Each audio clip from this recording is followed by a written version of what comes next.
En lep pozdrav tudi z moje strani. Jaz upam, da dela ta mikrofon. Ja, mislim, da je okej. Ja, en lep pozdrav. Ko me je Marko klical, Tina, boste sodelovali, sem rekla, joj Marko, mi smo šele na začetku, delamo korake, gremo v pravo smer, imamo začrtano pot, ampak bom zdaj res govorila o neki tehnični rešitvi. In v bistvu sem se potem odločila, da ne. Kot vodja interne digitalizacije mislim, da je prav, da tudi vse tisto, kar interno skozi trobim, je prav, da tudi eksterno povem. In ja, danes sem se odločila za tematiko povezovanja digitalizacije in trajnostnega poslovanja oziroma nekega trajnostnega razvoja na samih in tudi našega slovenskega ali pa širšega ekosistema. Mi, ki smo včasih, se mi zdi, ki smo v IT-ju ali pa tudi v menedžmentu, se včasih primemo za glavo, se mi zdi, ko en ali pa drugi buzzword slišimo in je zelo izrabljen v različne namene. Predvsem marketinške. Zato sem rekla, da bom danes poskušala biti čim bolj konkretna in verjamem, da kot vodja neke interne digitalizacije v našem sistemu, da moramo vsakodnevno razmišljati, kako bomo nekaj digitalizirali, da bomo seveda optimizirali ob tem, da bomo izboljšali, da bomo hitrejši in da bomo tudi trajnostno naravnani. In ja, na nek način v bistvu verjamem, da vsi tisti, ki bodo ta vlak digitalizacije povezali s trajnostjo in tehnologijo uporabili tudi v te namene, mislim, da bodo imeli neko konkurenčno prednost v prihodnje. Tako razmišlja tudi naša mama, Fortenova. Verjetno veste, da smo kot Mercator v lanskem letu v bistvu postali del Fortenove in tudi oni so že leta 2020 ustanovili delovno skupino, v katero so povabili vsa podjetja, ki smo v Fortenovi. Jaz smo v lanskem letu v bistvu tudi prvič izdali kot Fortenova skupina trajnostno poročilo. Seveda pa smo potem zadevo mogli konkretizirati na vseh nivojih in tudi interna digitalizacija je na tistih, ki je notri omenjena. Torej, strategijo danes ne bom šla v širino naše digitalizacije. Kot Mercator verjamem, da veste, da imamo kup enih platform, kup enih kanalov digitaliziranih, ampak osredotočila se bom na naše e-poslovanje. In zame je e-poslovanje ta neka transakcijska pot, so neki kanali, ki jih imamo z 3 segmenti. Torej, kupci, dobavitelji in našimi zaposlenimi. Ko govorimo o kupcih, seveda jih pri nas delimo na B2B in B2C kupce. In ja, najprej poglejmo mogoče, kje zdaj trenutno smo.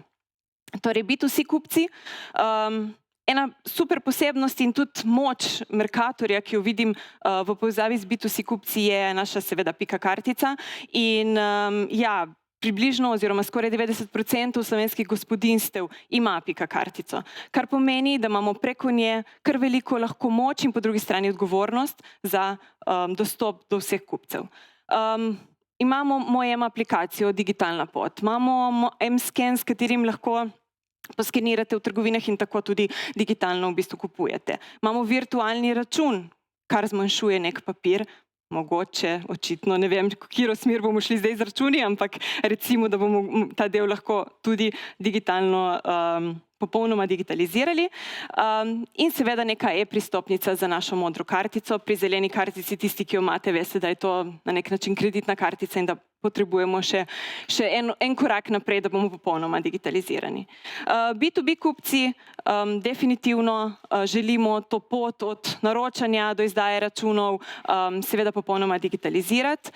Trenutno imamo že digitalizirane tako za dobavitelje kot kupce v bistvu digitalne pogodbe, predvsem na blagovnem delu. Kaj pomeni to? Ja, definitivno gre za aplikacijo, ki generira pogodbo na podlagi podatkov iz različnih zalednih sistemov. Nimamo pa še digitalnega podpisa na tem delu in to nas čaka. Dobavitelji, definitivno imamo pač največjo bazo nekih slovenskih dobaviteljev in tudi to se mi zdi, da je ena moč ali pa en kanal, kjer lahko vplivamo na slovenski ali pa pač širši ekosistem z digitalizacijo. Pri dobaviteljih bom tudi malo bolj konkretne številke kasneje navedla, ampak definitivno spet gremo in strmimo v smeri, torej, da se digitalizira pot od naročanja do potem prevzemov, dobavnic, dobropisov, računov in seveda s ponovno nekih pogodb in digitalnih podpisov.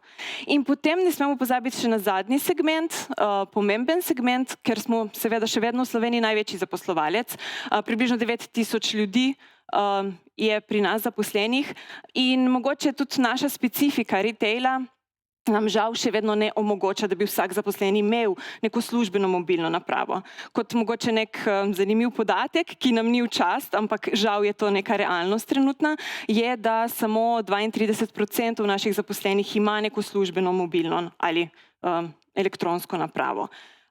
Torej, ko govorimo o vzpostavitvi nekega digitalnega kanala do naših zaposlenih, smo imeli tukaj eno veliko prepreko, ki smo jo pa z MiMercator portalom oziroma aplikacijo uspešno prebrodili.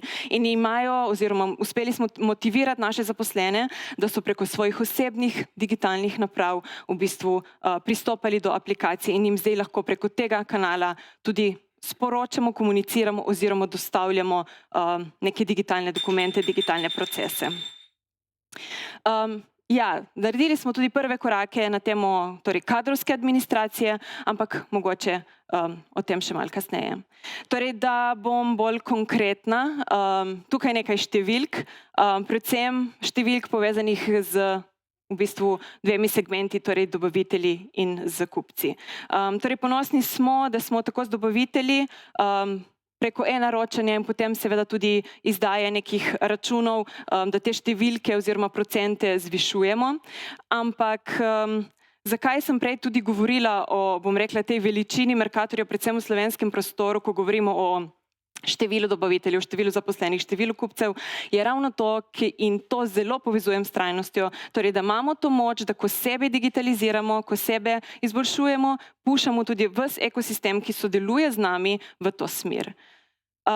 In ravno tukaj se predvsem z manjšimi dobavitelji, manjšimi kupci seveda soočamo z izzivi in poskušamo najti poti, v katere tudi investiramo, da bi tudi ekosistem v bistvu porivali v smer digitalizacije. Skoraj 90% e-naročil, 90% nekje e-dobavnic in trenutno nekje 72% e-računov z našimi kupci.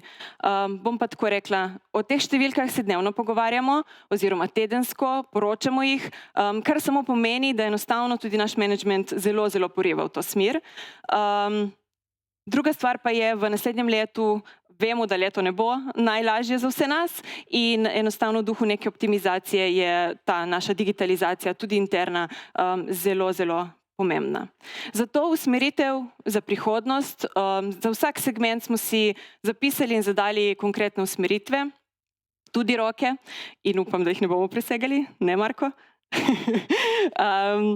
B2C kupci najprej. Torej, na B2C-ju imamo en velik korak, ki mogoče še delamo na velikem koraku, to je prenova e-commerce platforme.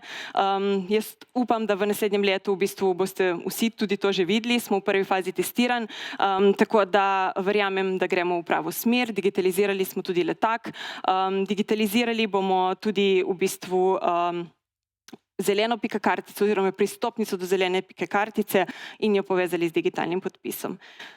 Pri B2B kupcih tukaj bo največji poudarek na horeki, na franšizah, torej kako njih spraviti v neko e-naročanje v popolnosti in kako z njihovimi sistemi se v bistvu na nek način digitalizirati oziroma povezovati in integrirati. Dobavitelji, tako kot sem že omenila, velik poudarek bo predvsem na pogodbenem delu, povezavi z digitalnim podpisom in tukaj je pač naša uprava dala jasno usmeritev, moramo iti v to smer, moramo jasno komunicirati tudi z vsemi dobavitelji, da si želimo tega koraka naprej in da bomo jim pomagali tudi njim, da pristopajo v nek naš odnos digitalno. In seveda zaposleni, tako kot sem omenila, tukaj smo, glede na to, da imamo 10.000 oziroma skoraj 10.000 zaposlenih samo v Sloveniji, tukaj govorim zdaj o podatkih za Slovenijo, še vedno je Mercator povezan tudi z regijo, ampak v Sloveniji je torej okoli 10.000 zaposlenih, torej lahko vemo, koliko je tukaj ene kadrovske administracije, koliko papirjev, koliko enih personalnih fizičnih arhivov in tako dalje.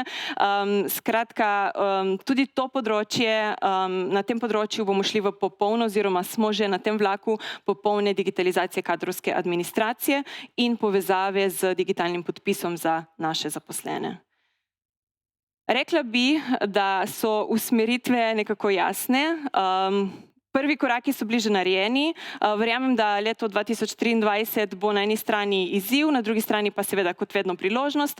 In ja, mi si želimo ta vlak v bistvu ujeti v smeri digitalizacije, trajnosti in seveda nekega sodelovanja z ekosistemom. Hvala.